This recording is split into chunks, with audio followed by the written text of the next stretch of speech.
welcome back to Crypto Update. Today, Shiba Inu. Well done, Shiba heads. And I believe you're one of them. Mathematics. You know, I was holding a few doggy coins. I was also holding, I mentioned on Crypto Update 6 months ago that I was holding Hoj coin. Yeah, I remember. And I actually sold that yesterday to a small profit just because I was like, what I won't be doing is holding multiple meme coins here. So I'll get out of some, I'll get out of most of them while they're in profit. But with Shiba, I was just talking about this with Sean off air, but Sean suggested that I was, anyone who doesn't sell now is insane. And I was suggesting, really? Because ultimately, if you're in crypto for a while now, hopefully that means you have bags, you have smart plays, you have investments, and then Shiba should be your play money. So if you're holding enough Shiba where you're up, $1,000, cool. There's also the idea that what's $1,000 when you're doing this play thing, when you're doing this kind of out there crazy investment of something like Shiba, when it could be $20,000. I'm in the game of spending a little money on a silly coin like that and hoping that it pumps like some ridiculous amount, and then Well, it has. And you're going to hold it, right? Not really? ridiculous enough. No, I'm going to sell it. I just don't know if it's quite ridiculous enough yet. I think it is, and here's why I think it is. If we look at the market cap, I'll bring that up for you now. It's actually bigger than the Nissan Motor Company. They actually make something. We'll have a look at what Shiba does in a moment. But if we basically if we leave Bitcoin and Ethereum out of this for the moment, the 24-hour trading volume on Shiba is $40 billion. So if you combine projects that you're all familiar with, Binance Coin, Cardano, Solana, XRP, Polkadot, Doge, Terra, we're getting even further down a list here, Avalanche, Chainlink, Polygon, all of those combined have a lower trading volume than Shiba in the last 24 hours. That's fucking madness. Mathematics, I'm really happy you've done well, but if you seriously think this thing is going to keep going up at the rate that it's going up, I say you're mad. I would be selling now. And in fact, I've shorted this, but there's a good chance I'm going to get stopped out and lose my money. So I've entered a short in Shiba at 0.0818.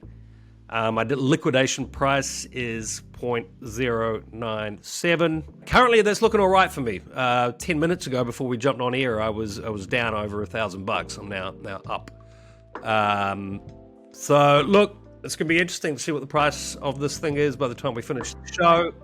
I agree with you, Sean, that everything you said is true. I think that the only reason that someone might hold longer is because they think that, not because it's reasonably higher than all of those other projects right now, Shiba, but specifically because of manipulation by a certain amount of people. Who knows why? But if they're intending for this to happen, then it could go much higher based on their intentions, and then of course come down by all means. Yeah. But if it's manipulation, how much higher could it go? And that being said, I just sold it all just right now. Okay. I think you probably made a good move. We'll find out in the next couple of hours. Well, look, what I will say is we're a crypto culture channel. We were a Bitcoin maximalist, Bitcoin only channel for a number of years. So embracing all the things that do happen in the crypto space, whether it be play to earn, NFTs, we're trying to cover everything, and we're trying to cover it fairly. So look, I don't want to come across as shitting all over a meme coin. Clearly, these type of things are part of the culture of crypto. Obviously, it just concerns me that, you talk about manipulation. I'm not necessarily saying this is manipulated, but maybe there's certain investors that would come into a token like this on the hype, on the fun, but maybe they're not like you. Maybe they can't afford to lose this money. And I think when this thing drops, it'll drop like a lead balloon. It's let's take a look at what Shiba actually is at this point for those of you that don't know. So what do they say about themselves? They have a supply of a quadrillion.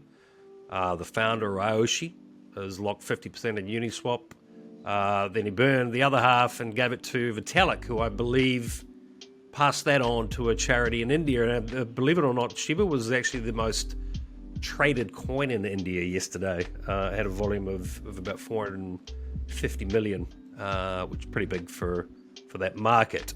What does Shiba do? I mean, Jesse, you have held this coin up until 2 minutes ago. What does it do? What did you do with it? Well, I'll tell you, what I did was I sat on it and I waited to make profit. I am no Shiba Inu follower or fan. I just was hoping to make a quick buck. Yeah. And you did. Well and done. I did. And I did. And that is part of crypto and part of crypto culture. So congratulations to all the other people that have made a lot of money on Shiba. I know many who have.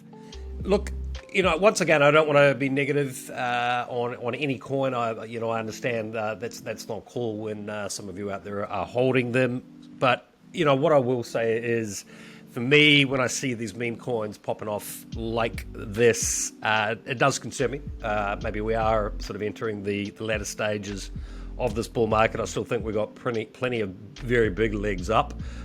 Something like this is quite characteristic of what we saw in 217 and almost to the day when we compare where we're at end of October here to 217. We're seeing very, very similar things. On that note, I will just share this with you from Plan B. This is his explanation of the little pullback that we've just experienced, and I think he's pretty much right. You got to be careful if you're coming into this market now as a retail investor, and once again, not financial advice. You're going to do your own homework here, people. But this is quite characteristic of the stage of the market. We are going to see these big swings in either direction. Yesterday, we saw the funding rate on FTX go negative. In very simple terms, what that means is the whales were borrowing money to short the market. They take it down dramatically. The retail investors panic. They sell. And then we quickly see those big players buy the market back up. We call these retail traders, small traders, fish. I don't want you to be a fish. I don't want you to lose your money to these big players. So, look, be careful using leverage out there, people. Be careful jumping into things and FOMOing. We would like to think that over the last 5 years, we've sort of demonstrated how to invest in this market, not necessarily how to trade it. But in saying that, we've got Ballo about to join us to have a look at the charts for the traders out there. Jesse, where do you think we are in the cycle? Do you think we've got a long way to run? Do you think we're going into crazy territory? Where do you think we're at? I think, I was just talking about this earlier with my sister. I said that I tend to be an optimist, so that therefore in crypto I tend to be more bullish. And maybe it's a combination of wishful thinking and positive mental attitude. But I think that there's a lot of charts that point to the possibility that we're literally on the precipice of an explosive. Granted, we've been in a bull run in a sense for months. Even if you include some of these crazy dips, if you kind of stretch it out, it's been quite bullish for a while now, but we haven't seen one of those insane parabolic explosions. But there are Shiba. Yeah, well, yeah, and by the way, if Shiba goes up, another 6,000%, I'm going to kill you. But it's all your fault. That's what I'm saying. Well, you could buy it back right now. You're up. Look, I mean, you've been in this space long enough, mathematics, to know how this stuff plays out. But if we compare the Dogecoin chart to the Shiba chart, very similar parabolic move. when it crashes, you do tend to get a secondary pump before the inevitable decline. And yeah, Shiba is the Asian Doge, so to speak. I think it'll probably follow a similar path. But look, I'll retire from crypto if Shiba keeps going. Watch out! I'm done. I'm sort of partly serious about that, actually. I mean, look, I don't like this sort of action. It's great for the people that did get in there and are making a killing, but there's a lot of people that are going to lose their shirts on this one. And when I compare it to projects that have a whole heap of devs working on them, in many cases hundreds, if not thousands, to a project like this that is it's a meme coin. It's hype. It's a game of pass the parcel. You got to know when to get out. But you could say that about pretty much any project, realistically. So once again, I don't want to shit on the coin here too much. It is fun. It's part of crypto, But my sentiments are the same. I don't want to have to be the guy trying to time this type of investment, and this type of investment is all about timing. What else have you been up to this week? Any other fun purchases? You've actually been donning it lately. Well, yeah. You know what? I've been enjoying watching Stack's art get more and more recognition, and that Bitcoin bird is continuing to make me proud. The floor price has been floating around 7,000 to 7,500 stacks, so that's doing well. I'm most excited about this DeFi Kingdoms that I'm continuing to play with, and I got 2 new heroes through their beta marketplace, in which, we'll talk more about this on the gaming episode, but there's lots of interesting things coming out that if you haven't seen DeFi Kingdoms, guys, check it out. It's a gamified liquidity and staking service at the moment that is going to be turning into an actual game with quests very shortly. Very, very strong potential in DeFi Kingdoms. And if there's anyone watching from that project, we'd love to have you on the show to tell us about it on our Play to Earn show. So please get in touch. Absolutely. Now, just on that note, as soon as we're talking about gaming, I have covered this extensively over the last couple of weeks, but when I finish up here today, I will be making a purchase of some land in Ave Gotchi. That land sale is going for the next 4 days. Doesn't surprise me that the price of the Ghost token, which is one of the main token associated with the Aavegotchi product, that's up about 20% over the last week and climbing as we speak.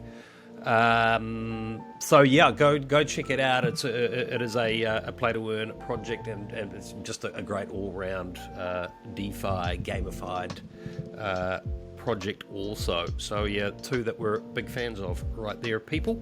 Well, let's jump in to the charts with Ballo.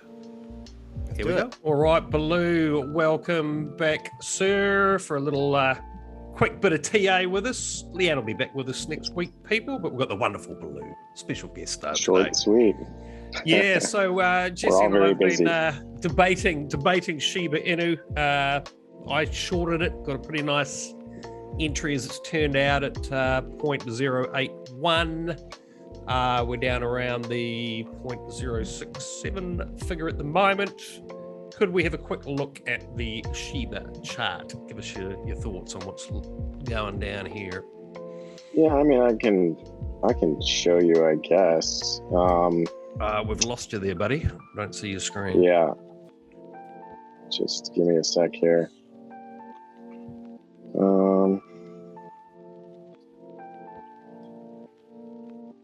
How do I... Okay, I guess I'll do it this way. Okay, so let's take a look at Shitty Inu. Can you see me? I can see your Matic chart. Okay. All right, let's go with a longer chart. So yeah, I mean, anybody wanting to buy this, I understand. but because you think it can go up so much further. But the reality is, you need to buy when things are sideways and sell when they're vertical. So there's 2 points to kind of drill home here. First point is, at no point during this analysis am I saying that it can't go higher. I'm just saying that the risk is just not worth it because you're buying vertical. You don't know where support is when you're vertical. If we're talking in terms of support, I'm looking at this general area right here, which is way down at 0.0000035. We'll just call it 35. So that's comes with a ton of risk. It comes with a ton of risk. So, when we do these technical things here, like everybody's wanting to FOMO into Shiba right now. Now it's a crowded trade. Everybody's in it. If everybody's in it, how high can it really go? If everybody's bought, who's there to buy? It's much better for you to buy after an accumulation. Now we could start accumulating here. Like we could start forming a pennant or a flag and get some sort of consolidation where you can apply some TA.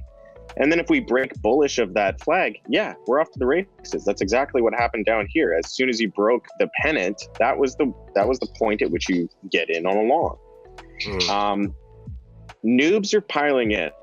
There's a large percentage of the market that is really inexperienced and they're just aping into stuff and they're making money. So that effect of these markups is getting really, really strong because aping in is working.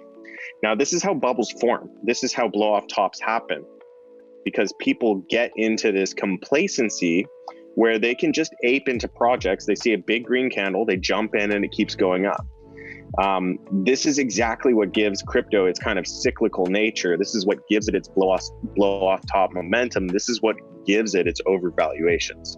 Yeah. So, we're getting a lot of hints as to where we are in the market cycle. I think we're getting near the end when I see a meme coin just pump like this.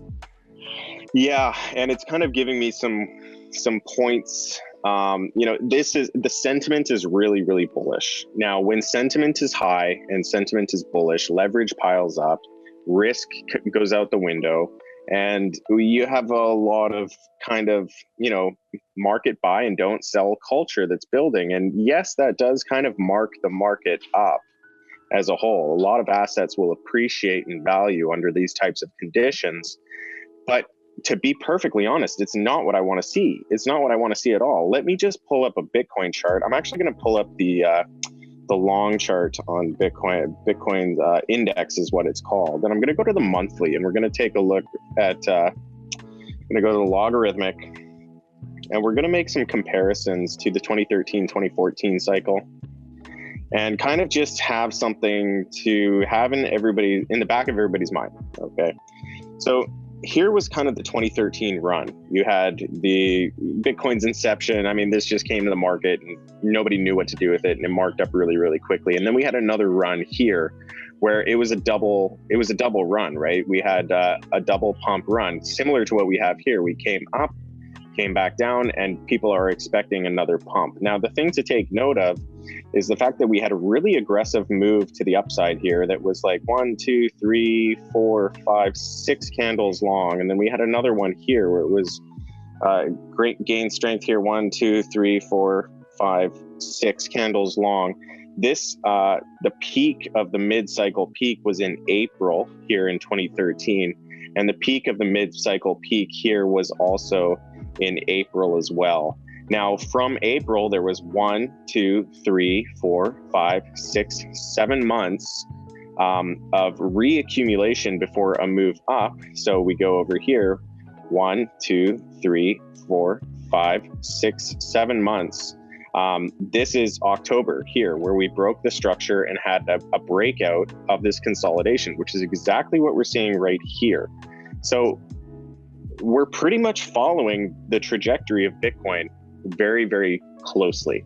And it's something that needs to be taken into consideration because there's a lot of YouTubers out there and there's a lot of market consensus that's saying that we have at least 6 more months of bull market. And although I'm saying that that's not off the table, I'm saying that we need to kind of remain level-headed and understand that these models can be helpful in understanding kind of price cycles.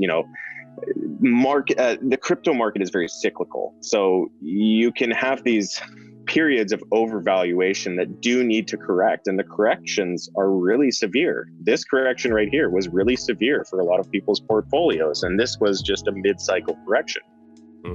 If we follow the same trajectory here, this is November. It's the peak. That's it. It's done. November, it didn't even make it to the end of the year. End of the year was right here in January. You were already down 38% on that one. So again, I'm not saying this can happen, but it's a possibility. So what you want to look out for in Bitcoin is we do not want to moon. Basically, everybody's calling for the moon. Everybody wants their altcoins to fly off and 10x, 20x. And I think that it would be really healthy for us to do that over time. But if we just take off here, like what I want to see is a consolidation that is healthy, that keeps going over time. That would be fantastic. Then we can talk about 6 months of bull market. Yeah. But if we just moon here, it's done. We're not even going to make it to the end of the year. Because the space will kind of, follow the same sort of trajectory as Bitcoin. The whales are going to take profits because it's just going to be the final confirmation for them. If they're looking at these cycles, it's like, well, this cycle is just too similar. I think we're done. They're going to pull profits, and they're going to be affecting the price cycle. So just be careful out there. And this kind of matches, like this candle right here. If we get something this powerful, it's going to match the sentiment that's in the space, and the space is really bullish. For me, sentiment is a really clear indicator of a shakeout and like a flush of liquidity. So I'm really on edge with what's going on with the Shiba Inu pump, and just the amount of money that's going into the NFTs, how much people are paying for their profile pictures. A profile picture on Twitter runs you $1 million if you want to, have a hard flex. So there's a lot of topping indicators that are out there right now. Yeah. So I agree. I'm proceeding with caution. I agree. Also, I think, this particular cycle, we've had a hell of a lot of family offices, a lot more hedge funds, that sort of level of, if you want to call them institutional plays that have been in this market. And, you've got to remember that, these traders that have been trading on behalf of those family offices, hedge funds, etc., they're going to want a big ass bonus at the end of the year. And how do they do that? Maybe by closing some of these huge winning trades that they've got over the next couple of months. So that's also another factor. Yeah. If the institutions, they're used to smaller sums. Like crypto, everybody talks in terms of, 10x, 20x, 100x. Like that's how everybody in crypto talks. Traditional finance doesn't do that. We got a 3x here. That was fantastic. Traditional finance was stoked. They got a 3x on their money. Amazing. If we go into something that's really, really heated here and we do a 1x, a 100% move up in a month, they're going to take profits. It's just, we're in a different environment now. Yeah. And I understand that the innovation's high and we're seeing a lot of really cool things out there, but euphoria is an emotion, and what characterizes euphoria is your inability to make rational decisions. So understand that euphoria is, a blindness. You're not going to be able to see it. You're going to be convinced that higher levels are on the cards. You're going to be convinced that longer time duration of bull market is in the cards as well. Yeah. So definitely proceed with caution. Absolutely. Now, on that note, one that you and I have been talking about for a very, very long time is Matic. That's on the tear at the moment. What Matic really earlier good in the show, I was sort of talking with Jesse about, what does he actually use Shiba Inu for? What I will say about the Polygon blockchain, Matic, I'm using this on the daily. It makes sense to me. This is an intelligent investment in that respect compared to a meme coin. What does the chart tell us on this one? Well, we've been in a very long accumulation. This is kind of phase A of a Wyckoff reaccumulation, just this really volatile period. So I'll probably take a measurement from maybe here. We've had a solid, We've had a solid 138, 140 days of accumulation inside of a bull market. That's plenty of accumulation to see another upside move. So targets that I'm looking for, we already closed above this level, or no, we haven't closed above my top level here at $1.80. If we continue the sentiment and momentum that we have on this daily candle, it would be probable that we do get a close above $1.80. So that target will be overtaken, and that will be a very positive sign in the market. The next target to kind of look out for would be that $2.20 target, and then above that, a daily close above $2.45. Again, I'm in this one. I'm positioned, not financial advice. You got to kind of, play your own portfolio as you see fit. But I see a lot of value in Matic because of the low transaction fees that are plugging into a lot of dApps. So if you are familiar with DeFi at all, you're probably familiar with Aave, you're probably familiar with Compound, you're probably familiar with some other types of products like MStable or a lot of these different decentralized applications, and they're offering their services on Matic as an option for those that want a discount on fees. Now, Ethereum is going to give you the best security, and the whales are still going to play on Ethereum because the whales want security. But for those that are kind of just smaller balances that don't want to pay the Ethereum fees because they're brutal, Matic is a fantastic option. So it's a good fix in the short term, and I see the market looking at that and realizing that, and the demand for Matic is increasing, and there's an intrinsic demand there, as you need the Matic token to use the Polygon network. Correct. So those are the plays that I like. Excellent. Well, thank you very much for that, Ballo. I know you're getting on a plane tomorrow, so I'll let you enjoy your last day on that tropical island with your lady, and we'll hopefully catch up with you from a new location next week. Yes. Thank you very much, sir. Happy California. Yes, thank you. Cool. And thanks very much to my co-host, Jesse. We'll be back with him and Leanne next week, and also hopefully catch up with Blue for a full trading show next week also. Thank you to you all out there. I hope those of you that are still in Shiba know what you're doing. Good luck to you all, and we'll see you next time. Cheers now.